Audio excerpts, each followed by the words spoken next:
That's great. Yeah. Well, thank you very much for joining me today for this interview. I actually have 5 questions. I'm not sure if you have Okay. a chance to take a look at the questions. I'm going to start. Um, so our first question is, how will you define wellness innovations? And what do you think of the best practices that are changing the landscape of beauty?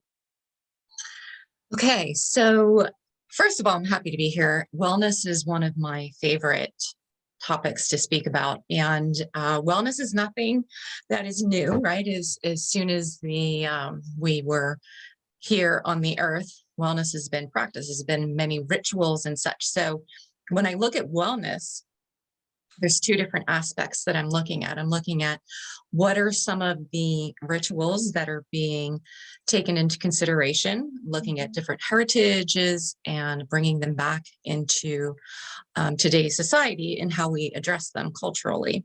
That's one piece of wellness. Then, when we think about technology and wellness, that's a whole nother area that's very innovative.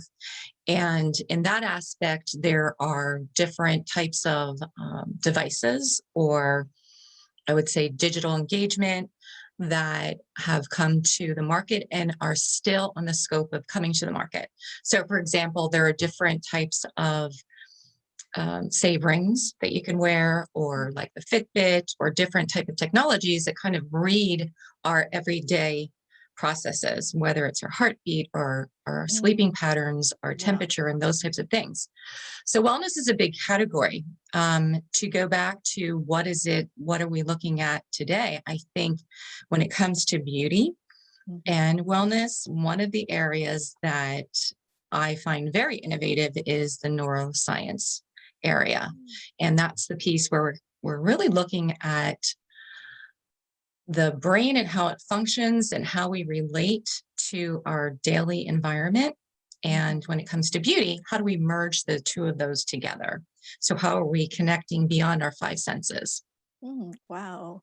Yeah, that's very inspiring because the technology part, people are thinking about wellness is mostly, I think, more of the things outside, that where we can we just feel and touch or Mhm. eat, but then definitely the science on the wellness is something that has a huge potential, to advance in the future. For Yes. sure. Yeah.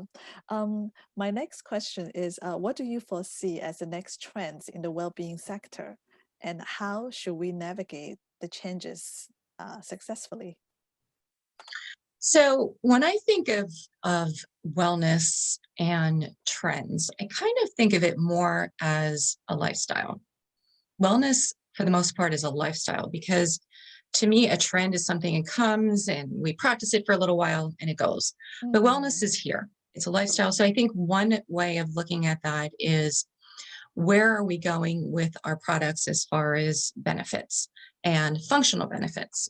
mhm, So if it's a functional benefit, is it, for example, when we're creating a beauty product, is the function coming through evidence of studies that are being done on different notes of fragrances within a formulation? mhm, There are companies, fragrance houses now, that are really looking closely at that and how to incorporate more functional benefits with fragrances and scents, however you want to position it. I don't want to be off mark. People say fragrance, somebody say essential oil. In mhm, any case, it's a note, right, that comes in contact with us. And the benefit is, for example, we're in still in this pandemic of COVID globally. mm, So if we have higher stress levels, what is it that is functional, that is a functional part of, say, the fragrance to help bring calming? mm, Or if we are needing a perk, right? Being on Zoom or any type of digital platform, after a while, mhm, studies are already showing that it makes us tired. It really tires out our mm, brain, our thought processes. So, is there mhm, something functional that can be incorporated within the formulation to energize our performance? mhm, So, I think looking more at functional disciplines and incorporating those and those types of technologies, even on digital, right? There's blue light technology because their studies have shown that there are different rays that come off of the screen that aren't beneficial to our skin, right? Whether it's tiring out our skin or it's dulling our skin tone and those types of things, we want that protection. Wow. Yes. I think that's a great point. Because when you say the trend will go away, but what's actually really will last is something that's if it's a good trend, I think it will last, right? But a lot of times now, I think many retailers or many products now are trying to connect the wellness theme into their existing product. Then it somehow some are good, but somehow many products are probably are not very authentically for the wellness, but it become kind of wellness that's commercial wellness. Right. Yeah, yeah. So the next question is, how should we understand the consumer's view of beauty and wellness? This is a great question because I think it's something that we can, as developers and brand strategists, make more personable Mm, and vulnerable. And it's almost as if, am I creating this product for myself and my environment? Because what I believe COVID has done is just pushed us over in a trajectory way to really make us become more aware of a lot of things in our life, aware of our relationships, aware of mm, how well we take care of ourselves, aware of how much time we're spending with family or not spending with family, or if we're alone. So I think this awareness has mm, really bubbled up and allowed us to be more vulnerable to look at our well-being. And when I look at wellness, so we have the outside wellness, and these are like all the products, as you're saying, it's almost sometimes a forced fit, but mhm, we're looking more internally and at our inner being and how we're feeling inside mm, at the mm, same mm. time. And I think Yes. this is going into so many different directions, and there's a tremendous amount of potential for brands to look at different spaces. It could be the home space. What is my home feeling like? What is it looking like? What is it smelling like? What Mm, scents are in the air to bring comfort to my home because we're spending more time there. It's also going to, if I'm at home and I've been put in a position to work from home, mhm, what does that space look like? So am I taking my breaks, and what products can I develop around someone that is working from home? Maybe it's a spray mist just to freshen myself and freshen up my yes. face, right? Mhm, mhm, Then also looking at, to me, just from observing and mhm, what's going on outside, especially for those people that maybe has realized that they're eating a little bit more, mhm. right? So I think many of us have gained that 10 pounds over the last year because we're just Here. kind of sitting, yeah, right? But what Yes. I've noticed is that I'm a runner and there are a lot more people Mm, running that I've yes. never noticed before. And Mhm, what is the fallout of that? The fallout is because gyms were closed. They're slowly opening, right? There's more allotted now to go into a gym, but not everybody wants to go back. So mm, what products can be developed around that? So going back to your question, I think really putting ourselves in place of what's happened to us as well, and coming from a very truthful place and saying, hey, I'm mhm, having a rough day and I need to really center myself. Is it a breathing technique? Can I do a product along with a breathing technique? Because mm. mindfulness really, Wow. again, has Mhm, bubbled up at a mhm. high level. Where Yes. before, we spoke about mindfulness and it was like, oh yeah, mindfulness, I'll be mindful of this, I'll be mindful of what I'm doing. But Mhm. now it's this centering that really Wow. keeps us focused. Yeah. I think it's really that feeling is it more and more we are aware of taking good, better care of our feelings right now more than ever.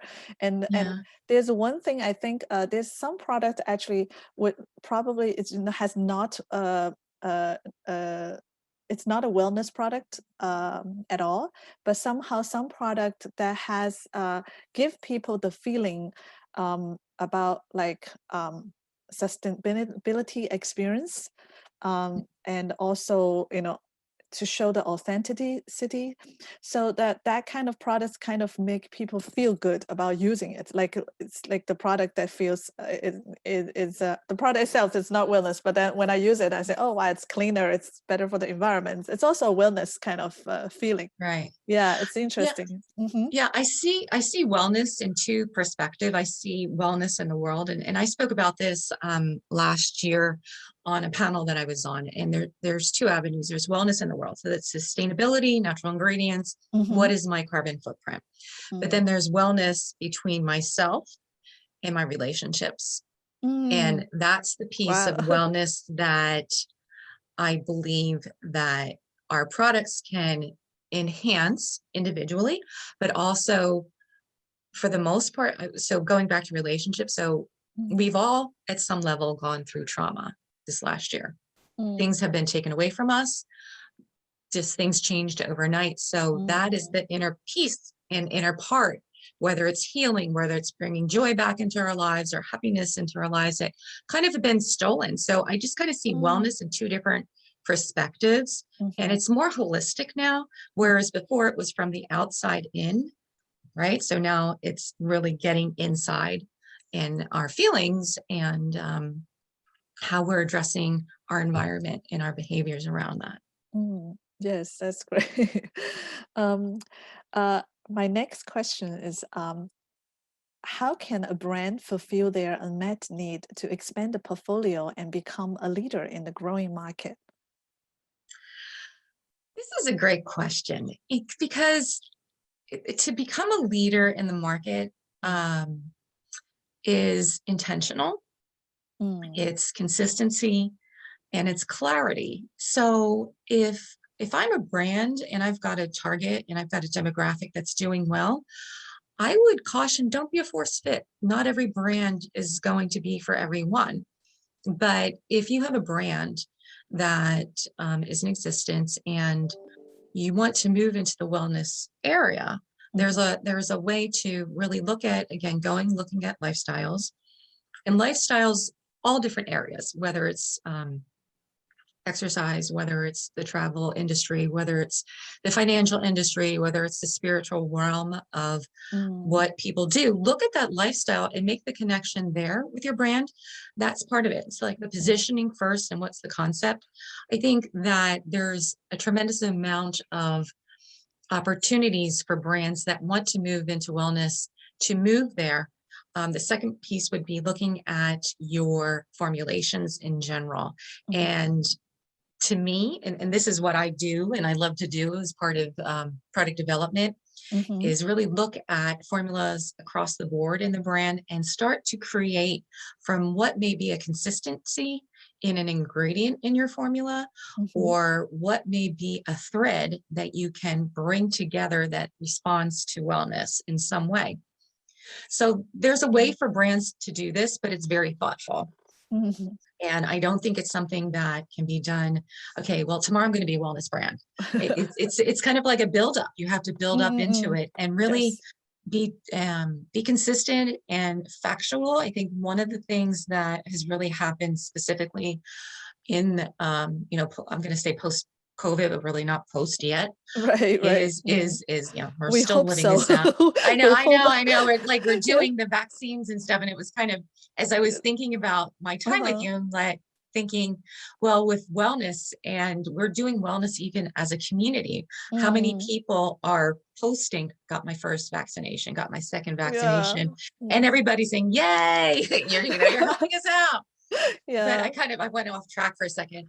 But as far as a brand, I think brands just, it has to be intentional. I see so many new brands that want to be wellness because they have an ingredient or they have 3 ingredients. And that's well and good, but but sometimes when I see that, it's like there's so much more richness that can be developed around the brand so that your brand is sustainable, so that your brand is there for the long term, and not something to be, I see a lot of Me Too going on right now. I'm doing this too.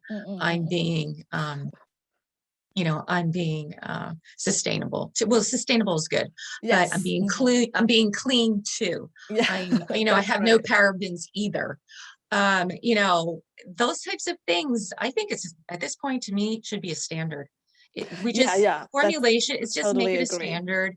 It's Mm-hmm. not as though the industry was horrific before. Being a product developer, I've spent a lot of time in labs with major corporations, and I know the testing and the QC that goes on and has gone on for years, Mm-hmm. but we want to make it better. We always want to make it better.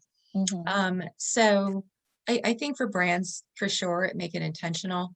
I have a lot of information on my website. If I could just put a quick plug in there, because I'm Mm-hmm. launching a new website. I have a current one now. Oh, So I write a congratulations. lot of articles on product development and Mm-hmm. brand positioning. So if Mm-hmm. anybody wants to go on to beautyedgeinc.com, Yes. you'll see a lot of write-ups there that That's great. reference. That's Yeah. great. I think those are your experience and your knowledge, in which it will be great to be shared with many who need it. Yeah, and we will conclude our this interview for the last question, which is how would you identify hotspots in the connections between beauty and wellness? Hotspots. There's a lot of hotspots. I wanted to share, there is a platform that I love. It's called the Global Wellness Institute. Mm-hmm. And they have been in existence for quite some time, I think at least 10 years. Mm-hmm. And they have done studies over the years of, from a global perspective, their information is solid. And so where are the hotspots? This past month, they just released, it was, I mean, I don't remember how many pages, I'm going to say 20 to 25 pages Mm-hmm. of trends in the wellness arena. Mm. And yes, we're calling them trends, but again, we're going to say, I'm going to call them lifestyles. And first of all, the global wellness economy is valued at $4.5 trillion. And if Wow. people are looking for hotspots, I highly recommend to take a look at their website. One Mm-hmm. of the areas is that for the month of probably April going into May is mental health. Mm. And it's broken down in different arenas. So there's sleep, there's exercise, there's meditation, there's yoga. But one of the, and there's many more, I'm just kind of taking this off the top of my head, but I would say a hotspot to look at for sure would be sleep. And Mm. because we're not getting enough, or if we're Mm. So getting true. maybe, yeah, maybe it's Yes. not restful. Yes. There's so many things on our mind right now, right? Mm. Is Mm. not only it has our day-to-day changed, if you're in a family with children, your Mm. whole family has changed. Your kids, depending on where they are right now, are Mm. either in school or they're on a digital, and you're trying to monitor that and you're trying to do your job at the same time if you're working from home. Mm-hmm. So we get exhausted. Mm-hmm. But is our sleep restful? So I would say a hot spot there would definitely be sleep. And then also going into neuroscience. I really am an Mm. avid promoting neuroscience. There's so Mm-hmm. much to be learned about our thought processes and how much control we really have Mm-hmm. over ourselves, and how that can spread out into our environment. Wow, very inspiring, because uh, I have been, just on a personal level, and your sleep part just hit right in my spot, because this is very important and very basic. But many of us, we just didn't realize, and this is a part of the very basic wellness ingredients that we need for our lifestyle. Yes, Exactly. yes. And I was also thinking about this too. I think when we go to what we need to survive is our breath. Mm-hmm. So even simple breathing exercises, Mm-hmm. and can you create a concept around that? Of course, you have maybe 3 or 4 different elixirs for different Mm. days. And so this is the day that I want to be energized. So I pick up my energizing elixir and I do a simple 10-minute breathing exercise to Wow. get Mm. energized from that. One of the other things I wanted to share is, again, going back on my website, I have it's called the BeautyEdge Mindfulness Guide. Mm-hmm. And what it is a 7-day guide that has 10-minute exercises, mindfulness exercises that you can do with a personal care product. Wow. And going back to your question before, what can brands do to be mindful or go into the wellness area. Mhm, Something as simple as looking at your product lineup and saying, okay, mhm. how can I incorporate this into a lifestyle? Right. So it again, it's intentional, Mhm. but it can be done, I think, for the most part. Not, I mean, not unless that you're so technical that you're, like a retinol product. It's like, okay, how do I kind of have to mix a natural ingredient there or something? Mhm. No, that's great, great, very good inspiration. And I would definitely try that. I'm gonna check on your website and try that 7 days program. Yeah, yeah. Yes. Okay. Great. Thank you very much. I think that concludes our interview today.